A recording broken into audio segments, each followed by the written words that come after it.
Shatamanam Bhavati serial episode 1125 26 November 2024 ఏం జరిగిందో చూద్దాం. ఇంట్లో అందరూ పార్థుని అసలు విషయం అడుగుదామని ఎదురు చూస్తూ ఉంటారు. మనోహర్ ఊర్మిళతో ఊర్మిళ పార్థుని అడుగు, కానీ గొడవ పడేలాగా మాత్రం మాట్లాడద్దు అని చెప్తాడు. తను మన ఇంటి అల్లుడు, తనకి ఆ గౌరవం మాత్రం ఎక్కడా తగ్గకూడదు, కాస్త సామరస్యంగా మాట్లాడు అని చెప్తాడు. ఊర్మిళతో బామ్మ అవునే, ఇలాంటి విషయాల్లో చాలా సున్నితంగా ఉండాలి అని అంటే ఊర్మిళ కోపంగా సున్నితంగా ఉండాలి అంటే కాళ్ళ మీద పడాలా? తను అల్లుడైతే తిను నా కూతురు, తన జీవితం గురించి నేను ఆలోచించాలి కదా. ఎవరైనా సరే తప్పు చేశారంటే నిలదీయాల్సిందే అని అంటుంది. నిజంగా ఒకవేళ తన తప్పు అనేది ఏమీ లేకపోతే నిజాయితీగా తనే చెప్తాడు కదా అని అంటుంది ఊర్మిళ. దానికి నీలిమ కరెక్ట్ ఆంటీ, నిజాయితీగా ఉన్నంత వరకు ఎవరికి భయపడాల్సిన అవసరం లేదు, మీరనుకున్నట్టే అడగండి అని అంటుంది నీలిమ. ఈలోగా పార్థు అక్కడికి వస్తాడు. అప్పుడు ఊర్మిళ, ఏంటి పార్థు, నీకు ఇష్టమైన వాళ్ళందరినీ కలిసి బాగా మాట్లాడుకుని వచ్చావా అని అంటే దానికి పార్థు, ఏంటత్తయ్యా మీ మాటల్లో అర్థం వేరేగా ఉంది అని అడుగుతాడు. అప్పుడు ఊర్మిళ, నీ చేతల్లో అర్థం వేరేగా ఉన్నప్పుడు మాటలు ఇలాగే ఉంటాయి అని అంటుంది ఊర్మిళ కోపంగా. అప్పుడు పార్థు, నేనేం చేస్తున్నానో నాకు తెలుసు అత్తయ్య, తప్పు చెయ్యను అని మీరు నమ్మితే మంచిది అని అంటాడు. అయితే దీనికి సమాధానం చెప్పు అంటూ పార్థు ప్రీతి చేతులు పట్టుకున్న ఫోటో చూపిస్తుంది ఊర్మిళ. అప్పుడు బామ్మ, చెప్పరా మనవడా, ఇంకొక అమ్మాయితో నువ్వు అంత సన్నిహితంగా ఎందుకున్నావు, అసలు అమ్మాయి ఎవరో చెప్పు అని అడుగుతుంది. ఊర్మిళ, మౌనం సమాధానం కాదు, మాకు నిజం కావాలి, నువ్వు ఈ అమ్మాయిని రహస్యంగా కలవాల్సిన అవసరం ఏముంది అని అడుగుతుంది పార్థుని. అంత చనువుగా చేతులు పట్టుకోవాల్సిన అవసరం ఏముంది? అప్పుడు కార్తిక్, అడుగుతున్నది నిన్నే బావా, నువ్వేం మాట్లాడినంత మాత్రాన మేమేమనుకోవాలి అని అంటాడు పార్థుతో. తప్పు చేస్తున్నావని అనుకోవాలా, లేక తప్పించుకోవడానికి ఆలోచిస్తున్నావని అనుకోవాలా? అసలు ఏం జరుగుతుంది? నువ్వెవరో అమ్మాయితో అంత చనువుగా ఉండడాన్ని మేమేం తీసుకోవాలి? కనీసం దానికైనా సమాధానం చెప్పు అని కార్తిక్ అడుగుతాడు.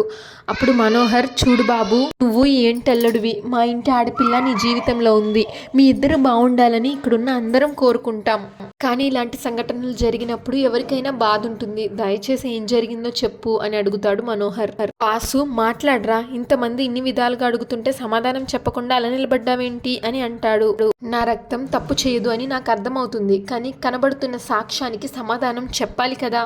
చూడు, ఇక్కడున్న అందరూ నీ వాళ్ళు, ఎప్పుడు నీ గురించి ఆలోచించే వాళ్ళే. ఆ మనిషి తప్పు చేస్తాడు అని ఇక్కడున్న ఎవరు అనుకోవట్లేదు, కానీ నువ్వు ఇలా మౌనంగా నిలబడితే మాత్రం ఏదో తలవంపులు తెచ్చే పని చేసే ఉంటావేమో అని అనిపిస్తుంది. సమాధానం చెప్పరా అని వాసు అడిగితే దానికి చాందిని, చెప్పడు మావయ్య, నోరు విప్పి ఒక్క మాట కూడా చెప్పడు, ఏమన్నా అడిగితే కోపం వచ్చేస్తుంది అంతే కదా అని అంటుంది. అప్పుడు పార్థు, అందరూ నన్ను నిందిస్తున్నారు అంటే మీరేమన్నా నా మీద ఎంక్వైరీ పెట్టారా, ఎక్కడికి వెళ్తున్నాను, ఎవరితో మాట్లాడుతున్నాను అని నిఘా పెట్టారా అని అడుగుతాడు పార్థు. అప్పుడు చాందిని, సమాధానం అది కాదు పార్థు, మేము సమాధానం అడుగుతుంటే నువ్వు తిరిగి ప్రశ్న వేస్తున్నావు అంటే నువ్వు తప్పు చేస్తావు అని ఇక్కడున్న అందరికీ అర్థమవుతుంది కదా అని అంటుంది. అను మీద ఒట్టేసినా నువ్వు నోరు మెదపవు, ఎందుకంటే బాను లేదు కాబట్టి, కానీ నేను నీ భార్యని, నేను ఇంకా బ్రతికే ఉన్నాను, అందుకే నా మీద నేను ఒట్టేసుకుంటున్నాను, నువ్వు నిజం చెప్పు, లేకపోతే నా మీద నేను చచ్చినంత ఒట్టే అని అంటుంది చాందిని. పార్థు వచ్చి చాందిని తల మీద చేయి తీసేసి, ఏంటి చాందిని ఇది, అందరూ ఎందుకు ఇలా ప్రవర్తిస్తున్నారు, నువ్వెందుకు ఇలా ప్రవర్తిస్తున్నావు అని అడుగుతాడు. అప్పుడు బామ్మ, ఏంటిరా ఇది, కట్టుకున్న భార్య కన్నీళ్లు పెట్టుకుంటుంటే ఇలా ప్రవర్తిస్తున్నావేంటి అని అడుగుతావేంటి, నీ ప్రవర్తన మీద అనుమానం వచ్చే అది అలా ప్రవర్తిస్తుంది, ఇప్పటికైనా నువ్వు నిజం చెప్పు. దానికి పార్థు, నేను ఒక విషయం తెలుసుకోవాలనుకున్నాను, మీరు ఫోటోలో చూసిన వ్యక్తి ఎవరో కాదు, ప్రీతి దయాకర్, తను పోలీస్ డిపార్ట్మెంట్కి చెందిన వ్యక్తి, అండర్ కవర్ ఆపరేషన్స్ చేస్తూ ఉంటుంది అని పార్థు అంటే, అప్పుడు నీలిమ, అలాంటి వ్యక్తిని నువ్వెందుకు కలిసావు అని అడుగుతుంది. దానికి పార్థు, బాను చనిపోయిందని మీ అందరూ అనుకుంటున్నారు, కానీ నా చెల్లెలు బతికే ఉందని నేను గట్టిగా నమ్ముతున్నాను, అందుకే తన గురించి ఎంక్వైరీ చేయిస్తున్నాను, ఈ విషయం మీలో ఎవరికి చెప్పినా ఎలా రియాక్ట్ అవుతారో తెలీదు, అన్ని నిజాలు బయటికి తెలిసాకే మీకు చెప్దామని చూస్తున్నాను, ఇప్పటికీ ఈ కేసులో కొంచెం పురోగతి కనిపించింది, నా చెల్లెలు తప్పకుండా మళ్ళీ ఇంటికి వస్తుందన్న నమ్మకం నాకు ఏర్పడింది, మా ఇద్దరి మధ్య ఉన్న అనుబంధం అది, నేను బాధలో ఉంటే నాకు ధైర్యం చెప్పడానికి ప్రీతి నా చేయి పట్టుకుంది, అంతేకాని మా మధ్య వేరే విషయం ఏమీ లేదు అని అంటాడు పార్థు. తన బెడ్రూమ్లోకి వెళ్ళిపోతాడు పార్థు. నీలిమ కొంచెం టెన్షన్ పడుతుంది. సత్య సోఫాలో కూర్చొని టెన్షన్గా ఉంటుంది. జయ అక్కడికి వచ్చి, ఈరోజు ఎంతో గొప్ప పండుగ, నువ్వేంటి ఇలాగ దిగులుగా ఉన్నావు అని అడిగితే దానికి సత్య, నీ చేతుల మీదుగా జాతర జరుగుతున్నందుకు నువ్వు సంతోషంగానే ఉంటావు, కానీ నా నా పరిస్థితి ఏంటో నాకు అర్థం కాక నాకు భయంగా ఉంది అని అంటుంది. ఇప్పుడు జయ, నువ్వు ఇంత అమాయకురాలు వెంటే నాకున్న తెలివితేటల్లో సగం కూడా నీకు రాలేదు. చూడు సత్య, ఈ సంవత్సరం జాతర నా చేతుల మీదుగా జరుగుతుంది, కానీ వచ్చే సంవత్సరం ఈ ఇంటి ఇల్లాలుగా నువ్వు, నీ భర్తగా నా తమ్ముడు, మీ ఇద్దరు కలిసి జాతర చేయిస్తారు అని జయ అంటే అప్పుడు సత్య, అది నువ్వు కంటున్న కళ నిజమవ్వాలి కదా అని సత్య అంటుంది. అప్పుడు జయ, ఏం చెయ్యాలో చెప్పాను కదే, ఇంకా ఎందుకే భయపడతావు అని అంటే, అందుకే భయం, అసలుకే అమ్మవారి సమక్షంలో కదా అని అంటుంది. దానికి జయ, ఆ అమ్మవారే నీకు అవకాశం ఇచ్చింది అనుకో, నీ జీవితం బాగు చేయడానికి ఆవిడ వల్లే నాకు ఈ ఆలోచన వచ్చింది అని అనుకో అని అంటుంది. దానికి సత్య, అమ్మవారు అలాంటి ఆలోచనలు కూడా ఇస్తుందంటావా అమ్మ? నువ్వు నాకు అమ్మవి కాబట్టి నీకు ఇలాంటి ఆలోచనలు వస్తాయి, కానీ ఊరందరినీ కాచే అమ్మవారికి ఎందుకు వస్తాయి అని సత్య అడుగుతుంది. ఇప్పుడు జయ, నువ్వు వితండవాదం ఆపేసి నేను చెప్పినట్టు చేస్తే నీ జీవితం బాగుపడుతుంది అని అంటుంది. ముందా పంచే అని జయ అంటే, సరే చేస్తానులే అని అంటుంది సత్య. మరి ఇంకా లేట్ ఎందుకు, తొందరగా రెడీ అవ్వు అని అంటుంది జయ. భువనేశ్వరి పనావిడిని పిలుస్తుంది. జ్యోతి, అమ్మవారికి పట్టు వస్త్రాలు, పానకం, చలిమిడి, నైవేద్యం ఇవన్నీ సిద్ధంగా ఉన్నాయి కదా అని అంటే అప్పుడు ఆవిడ జ్యోతి, అన్ని సిద్ధంగా ఉన్నాయమ్మా, ఏ పొరపాటు జరగకుండా నేను చూసుకుంటా కదా అని అంటుంది. కిట్టయ్య ఏడి అని భువనేశ్వరి అడిగితే రాధా కిట్టయ్యతో, నేను రానండి, అమ్మవారి జాతర ఘనంగా జరగాలి, అలాంటి చోటికి నేను రాకపోవడమే మంచిది అని అంటుంది. అప్పుడు మురారి, అలా అంటావేంటి రాధా, ఈ ఊరి జాతరకి చాలా గొప్ప పేరుంది, అమ్మవారు కరుణిస్తే ఎలాంటి సమస్యకైనా పరిష్కారం దొరుకుతుంది అని అందరూ నమ్ముతారు, నువ్వు తప్పకుండా అక్కడికి రావాలి అని అంటాడు మురారి. అలాంటి అమ్మవారి జాతర జరుగుతుంటే నువ్వు రాను అంటున్నావు, మంచిది కాదేమో, ఒక్కసారి ఆలోచించు అని అంటాడు. అప్పుడు భాను, ఇందులో ఆలోచించడానికి ఏముంది, నేను అక్కడికి రావడం ఎవరికి ఇష్టం ఉండదు, పైగా నేను అక్కడికి వస్తే పెద్ద ఆవిడ నన్ను చూసి బాధపడతారు అని అంటుంది. మురారి, అలా అనకు రాధా, నువ్వు అక్కడికి రాకపోతేనే ఇంకా అందరూ బాధపడతారు, ఎవరికి నీ మీద కోపం ఉండదు అని అంటాడు. ఈలోగా భువనేశ్వరి కిట్టయ్య అని పిలుస్తుంది. ఊర్మిళ వాళ్ళు ఆ కమిషనర్ని ఇంకా ప్రీతిని ఇంటికి పిలిపిస్తారు.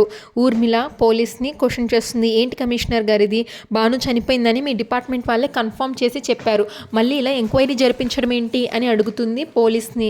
అప్పుడు ఆ కమిషనర్, ఒకరోజు పార్దు మా ఆఫీస్కి వచ్చి నా చెల్లెలు బతికే ఉండొచ్చు అని చెప్పాడు మేడం, ఎవరైనా సరే ఒక రిపోర్ట్ ఇస్తే దాని మీద ఎంక్వైరీ చేయాల్సిన బాధ్యత మా డిపార్ట్మెంట్కి ఉంటుంది, అది దృష్టిలో పెట్టుకుని ఈ కేసుని నేను ప్రీతికి అప్పచెప్పాను. అప్పుడు మనోహర్, నిజమేనండి, కానీ ఈ కేసు ఎంక్వైరీలో ఏమైనా డెవలప్మెంట్ అనేది కనిపించిందా, ఈ ఇంటి నుంచి వెళ్ళిపోయిన తర్వాత భాను ఎక్కడుంది, అసలు ఏంటి విషయం అనేది తెలిసిందా అని అడుగుతాడు. అప్పుడు వాసు, కమిషనర్ గారు, ప్రాణంగా పెంచుకున్న కూతురు చనిపోయింది అని తెలిసాక ఇప్పుడు మళ్ళీ తిరిగి బతుకుంది అని అంటుంటే ప్రాణం లేచొచ్చినట్టుంది, ఏదో ఒక విషయం తొందరగా చెప్పండి కమిషనర్ గారు అని అంటాడు. అప్పుడు పార్దు, చూడండి, మీ అందరూ ఆ రోజు చూసిన సాక్ష్యాధారాలను నమ్ముతున్నారు, కానీ నేను మాత్రం నా మనస్సాక్షిని నమ్ముతున్నాను, ఖచ్చితంగా భాను ఎక్కడో ఒక చోట ఉందని నా మనసు నాకు బలంగా చెప్తుంది, అందుకే డిపార్ట్మెంట్ని నేనే కోరాను, డిపార్ట్మెంట్ సానుకూలంగా స్పందించింది, ఎంక్వైరీ జరుగుతున్న టైంలో మీ అందరూ ఎందుకు ఇలా మాట్లాడుతున్నారు అని పార్దు అంటే అప్పుడు కార్తిక్, ఇది మనందరి మనసులకి సంబంధించిన విషయం బాబా, భాను లేదు అన్నప్పుడు మనసుకి ఎంత కష్టంగా ఉందో, అసలు ఉందో లేదో అన్న సందేహం ఉంటే మనసుకి ఇంకా ఘోరంగా ఉంటుంది, అసలు నిజం తెలుసుకోవాలి అనుకుంటున్నాం అని కార్తిక్ అంటే అప్పుడు ఆ కమిషనర్, సమాధానం నువ్వే చెప్పాలి ప్రీతి అని అంటాడు. ఇప్పటి వరకు ఎంక్వైరీ చేస్తుంది నువ్వే కదా, వాళ్ళందరికీ ఏం జరిగిందో చెప్పు అని అంటాడు. అప్పుడు ప్రీతి ఎంక్వైరీ చేశాను సార్, ఆ డెడ్ బాడీకి పోస్ట్ మార్టంలో డెంటల్ ప్రాబ్లం ఉంది అని తెలిసింది, కానీ పార్దు గారు భానుకి అలాంటి ప్రాబ్లం ఏమీ లేదు అని కన్ఫర్మ్ చేశారు. ఇప్పుడు ఆ కమిషనర్ కోపంగా, ఏంటి సిల్లీగా మాట్లాడుతున్నావు, ఒక చిన్న డెంటల్ ప్రాబ్లంతో ఆ మనిషి తను కాదు అని నువ్వెలా చెప్పగలవు అని అడుగుతాడు. ఫింగర్ ప్రింట్స్ మ్యాచ్ అయ్యాయా, మిస్ మ్యాచ్ ఏమైనా వచ్చిందా అని కమిషనర్ అడిగితే ప్రీతి, ఫింగర్ ప్రింట్స్ మ్యాచ్ అయ్యాయి సార్ అని అంటుంది. అయితే డెంటల్ ప్రాబ్లం కాకుండా ఇంకేమైనా ప్రాబ్లమ్స్ ఉన్నాయా అని కమిషనర్ అడుగుతాడు. అప్పుడు ప్రీతి, లేదు సార్, ఇంకా ఎంక్వైరీ చేస్తున్నారు అని అంటే అప్పుడు commissioner, what nonsense are you talking, ఇలా చెప్పడానికి నీకు గిల్టీగా అనిపించడం లేదా, నువ్వు ఒక సిన్సియర్ ఆఫీసర్వి, ఏ కేసు టేకప్ చేసినా ఇమీడియట్గా రిజల్ట్ ఉంటుందనే కదా ఈ కేసు నీకు అప్పగించాను, అలాంటి నువ్వు కూడా క్యాజువల్గా ఒక చిన్న డెంటల్ ప్రాబ్లంతో ఆ మనిషి బతికే ఉందని ఎలా చెప్పగలుగుతావు అని అంటాడు. అప్పుడు పార్దు, నా చెల్లెలకి ఆ సమస్య లేనప్పుడు పోస్ట్ మార్టం రిపోర్ట్లో అది కనిపించినప్పుడు అది నా చెల్లెలు కాదు అని అర్థమవుతుంది కదా సార్ అని అంటాడు. దానికి కమిషనర్, చూడండి, పంటి సమస్య అనేది అందరితో పంచుకునేంత పెద్ద విషయం కాదు, పైగా భాను అవుట్ ఆఫ్ స్టేషన్లో కొన్ని రోజులు ఉంది కదా, అప్పుడు తనకు ఆ సమస్య వచ్చి ఉండొచ్చు, ఆ కమిషనర్ ప్రీతితో ఇంతకు మించి ఇంకేమన్నా ఆధారం కానీ క్లూ కానీ నీకు దొరికిందా, దొరుకుతుంది అన్న నమ్మకం నీకుందా, నాకు ఇప్పుడే సమాధానం కావాలి అని అంటాడు సీరియస్గా. ప్రీతి సమాధానం లేకుండా కామ్గా ఉంటుంది. ఇంకా commissioner, so matter clear, Urmila గారు ఆ రోజు మాకు దొరికింది భాను డెడ్ బాడీయే, అన్ని విధాలుగా ఎంక్వైరీ చేసిన తర్వాతే మీకు చెప్పాము, ఆధారాలతో అన్ని మ్యాచ్ చేసుకుని చూసిన తర్వాతే ఆ డెత్ని మీకు కన్ఫర్మ్ చేశాము. కానీ పార్దుకున్న నమ్మకాన్ని తీసేయలేక ఏదైనా ఒక హోప్ దొరుకుతుందేమో అని నేను ఎంక్వైరీ చేయమని చెప్పాను. బట్ అందులో ఎలాంటి పురోగతి కనిపించలేదు కాబట్టి భానుమతి గారు చనిపోయినట్టే అని అంటే నీలిమ ఊపిరి పీల్చుకుంటుంది. ఇంకా ఈ కేసు ఇక్కడితో క్లోజ్ అవుతుంది, నేను బయలుదేరుతాను మేడం అని కమిషనర్ అక్కడి నుంచి వెళ్ళిపోతాడు.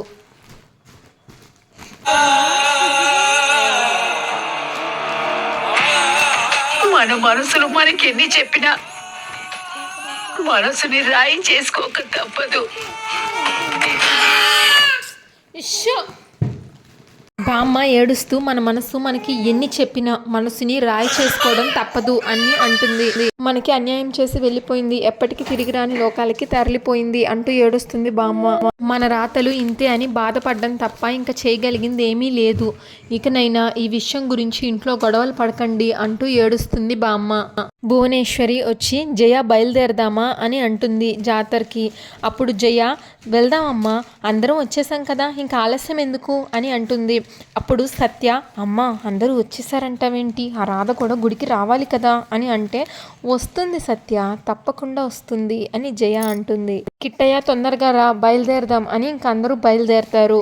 భాను వెళ్ళకూడదు అని నిర్ణయించుకుంటుంది. మురారి మోహన్ డల్గా ఉంటుంది. వెళ్ళొస్తాం అన్నట్టు భానుకి సైగ చేస్తాడు. భాను ఒక స్మైల్ చేస్తుంది.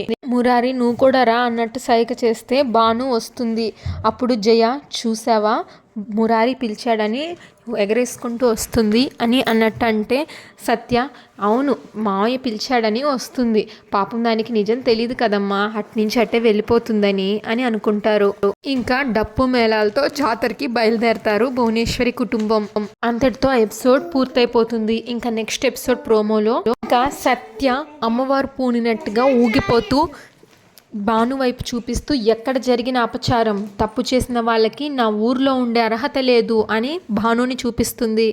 Shatamanam Bhavati serial regular episode update కోసం మా ఛానల్ని సబ్స్క్రైబ్ చేసుకోండి. Thanks for watching. మీరు ఇంకా ఈ టీవీలో ఏదైనా సీరియల్ గురించి ఇంట్రెస్టింగ్గా ఉంటే నాకు కామెంట్స్లో మెన్షన్ చేయండి.